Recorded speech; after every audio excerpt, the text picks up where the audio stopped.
Everybody's screaming, everyone's crying. So what's the occasion? Well, Congresswoman Omar got voted off the Foreign Affairs Committee. The question is on adoption of the resolution. Those in favor say aye. Aye. Those in favor say no. No.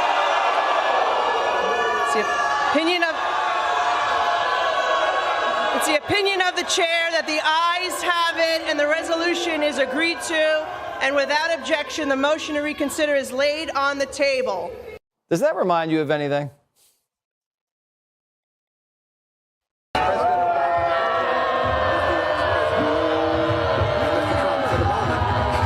McCarthy yanked Omar off Foreign Affairs to pay back Pelosi for yanking his people off committees. He didn't want to do it, doesn't think it's right, but he had to do it. You can't let Democrats boot your boys off committees and turn the other cheek. What's good for the goose is good for the gander. Consistency, there is nothing consistent with the Republican Party's continued attack except for the racism and incitement of violence against women of color in this body. Did you see that meltdown? You're about to see AOC shaking, the squad screaming racism, Democrats losing their minds on the House floor. Because Kevin McCarthy just did what Republicans should have done years ago. He played by the Democrats' own rules, and they absolutely cannot handle it. Ilhan Omar, a woman drowning in ethics complaints, tax filing questions, and campaign finance violations, got removed from the Foreign Affairs Committee. And the left is acting like the sky is falling. Newsflash, this is called consequences. Stay right there because after this clip I am going to break down every single reason why McCarthy was 100% right, why the Democrat outrage is pure manufactured hysteria, and why this moment matters more than the media wants you to know. Hit that like button, subscribe right now, and do not go anywhere. Frankly, I don't know why the president felt the need to tweet on this subject at all. You know, when you argue with a fool, you just prove there are two. And I consider Congresswoman Omar, Congresswoman Ocasio-Cortez, Congresswoman Tlaib, Congresswoman Presley, I think is her name. They call themselves the Squad. I consider them to be fools. They hate America. They think America was wicked in its origins, and it's even more wicked today. They ought to be thanking America instead of calling America evil and wicked and racist. But this is America, and they have the right to their opinion. But I don't like to see the president even dignify their point of view. Besides that, I think that the Squad, as they call themselves, they are destroying the Democratic Party. You know, when your opponent is screwing up, don't interrupt him. Let him go. I mean, just looking at this from a political standpoint, if I didn't know better, I would think the members of the Squad were GOP plants. I mean, they think that illegal immigration, socialism, higher taxes, abortion are all moral goods. They think America, Service in the Minnesota Department of Revenue to review the tax filings of U.S. Representative Ilhan Omar on several grounds. I am joined by 9 Minnesota state representatives in making these requests, and I think there's 6 here today. These representatives include Glenn Gruenhagen of Glencoe, Eric Lucero of Dayton, Shane Mecklin of Clear Lake, Tim Miller of Princeburg, Linda Runbeck of Circle Pines, Cal Barr of East Bethel, John Poston of Lakeshore, Dwayne Quam of Byron, and Jeremy Munson of Lake Crystal. We are making this request on 3 direct grounds. First, Representative Omar improperly and deliberately filed for a tax status for which she was not qualified, an illegal action in both federal and state law. The Minnesota Campaign Finance Board found on June 6th of this year that she illegally used campaign funds to pay a law firm to review her tax records. The Campaign Finance Board exposed crystal clear probable cause for a tax fraud or tax evasion investigation when they discovered that Representative Omar filed as married and filing jointly with Mr. Ahmad Hersey in 2014 and 2015. During those years, she was legally married to Mr. Ahmad Elmi. Did the illegal filing produce a lower tax liability for the couple? Did her illegal tax filing bring her tax exemption for which she was not legally qualified? Usually people choose the tax filing status that yields them the lowest tax liability. Also, the board shared that the couple filed jointly during 2 specific years. Ilhan Omar and Ahmad Hersey have been together as a couple for 17 years. Given her record of crimes and violations of so many laws, it may be worth evaluating her claims of status in those other years as well. Second, Representative Omar lived together simultaneously with her first and second husbands at the same addresses in Minnesota and North Dakota in 2009 through 2011. The tax enforcers may need to check if she used an illegal tax filing status and obtained tax deductions, including standard deduction levels for which she was not qualified in those years.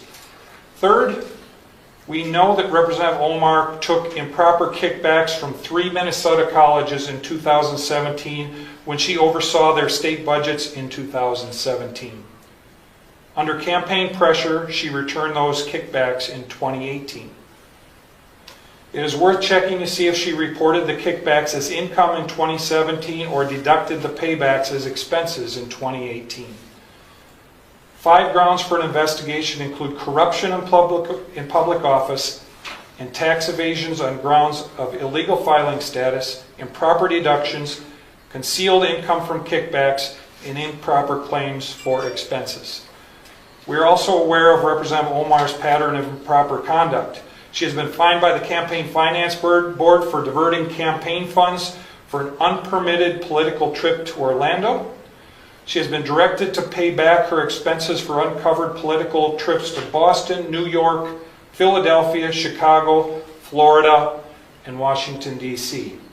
She has been punished for conversion of campaign funds to pay for personal legal and accounting services. She has flouted laws regarding the filing of her personal financial data in a way that distorted the political campaign process.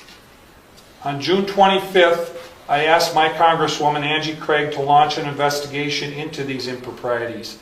That went nowhere. She said, do it yourself.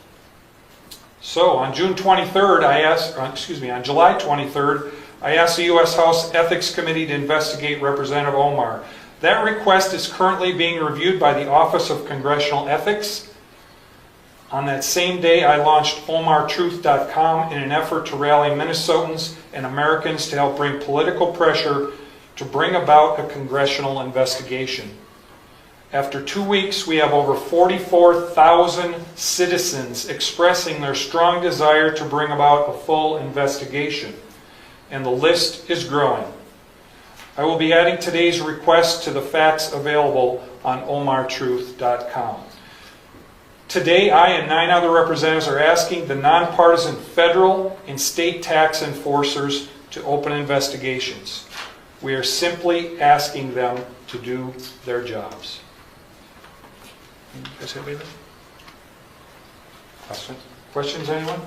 Do state lawmakers have sway to influence the IRS or Minnesota Department of Revenue? Have you successfully asked for such things in the past? Is there a precedent? I think certainly there's precedent, and I think it's incumbent upon us, Mary, lawmakers, the media, and others, when they see very clear, blatant violations of our laws, to find every way we can to appeal to the people who can investigate and prosecute those laws. And that's what we're doing here today. How would a state lawmaker's request be different, though, than an average citizen? That's what I'm asking. Do you have any special sway or ability to request something? You know, I don't think so. You know, I guess the fact that we each represent 40,000 people might be helpful, and it might be something that that those individuals take under consideration. But this gives us an ability, I think, to, in an organized, deliberative fashion say, we have asked the Minnesota Department of Revenue to do their job. We have asked the IRS to do their job. Before we got here today, we don't know if they have been fully informed and appraised of these facts. After today, we can be sure that they have been fully informed and appraised of these facts. So President Trump has an obvious place in this as the head of the... I had a member of the Republican caucus threaten my life, and you all and the Republican caucus rewarded him with one of the most prestigious committee assignments in this Congress. This is about targeting women of color in the United States of America. Don't tell me, because I didn't get a single apology. Time has expired. When my life was threatened. Thank you. Republicans are waging a blatantly Islamophobic and racist attack on Congresswoman Omar. And I've said it before, I will say it again. The white supremacy happening is unbelievable. This is despicable. This is just a bunch of racist gaslighting. Could it be the way that she looks? Time is expired. Could it be her religious practices? This clearly isn't about what Ilhan Omar said as much as who she is. Being a smart, outspoken black woman of a Muslim faith is apparently the issue. The GOP is now doing what it is best at, weaponizing hate against a black, beautiful Muslim woman. They turn Congress into a place of fear-mongering hate. It is so painful to watch who you all are, really. The gentlewoman's time has expired. Omar will not be silenced. The gentlewoman's time has expired. Omar, The gentlewoman's time has expired. That our country is failing you today through this chamber. You belong. The gentlewoman is no longer. Well, I am Muslim. I am an immigrant, and interestingly, from Africa. Omar is not just a congresswoman. She tells us she is a global citizen, and people around the world celebrate her accomplishments. We don't know what those accomplishments are, but if you listen closely, the world is clapping. I'm in a town where we have a lot of people who are refugees who have come, some from Somalia, some from Bosnia. I've never heard one of them say that America's a terrible place or be unappreciative of our country. Most of them are thankful. I've met people who've come here from behind the Iron Curtain that got away from communism.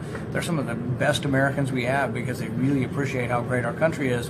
And then I hear Representative Omar say, oh, America's a terrible place. I'd love there to be justice, and there's no justice here. And it's like, well, she came here and we fed her, we clothed her, she got welfare, she got school, she got health care, and then lo and behold, she has the honor of actually winning a seat in Congress, and she says we're a terrible country. I think that's about as ungrateful as you can get. And so while I'm not saying we forcibly send her anywhere, I'm willing to contribute to buy her a ticket to go visit Somalia.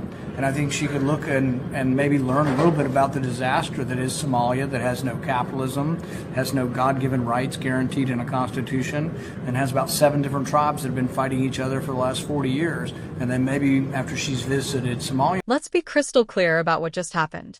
This was not racism. This was not Islamophobia. This was accountability, and the left has been allergic to it for so long they don't even recognize it anymore. Kevin McCarthy made a promise to his caucus, and he kept it. When Nancy Pelosi stripped Republicans off committees, she set the rules of engagement. McCarthy simply enforced them. That is not revenge. That is consistency. And the squad cannot stand it because for years they have operated like they were untouchable. Now watch how fast the Democrats reach for the race card the moment the rules apply to them equally. AOC calls it white supremacy. Other members are screaming Islamophobia on the House floor, wailing about women of color being targeted. But nobody is talking about what actually matters, the substance. Minnesota state lawmakers formally requested tax investigations based on documented findings from the Minnesota Campaign Finance Board. The board itself found that Omar used campaign funds illegally. She was fined. She was directed to repay expenses. She was punished for converting campaign funds for personal use. This is public record. This is not a right-wing conspiracy. This is paper trail accountability. And a woman with that record had a seat on the Foreign Affairs Committee, one of the most sensitive, intelligence-adjacent committees in the entire United States Congress. Republicans finally said enough. And then there is the bigger truth that Rand Paul and others were willing to say out loud.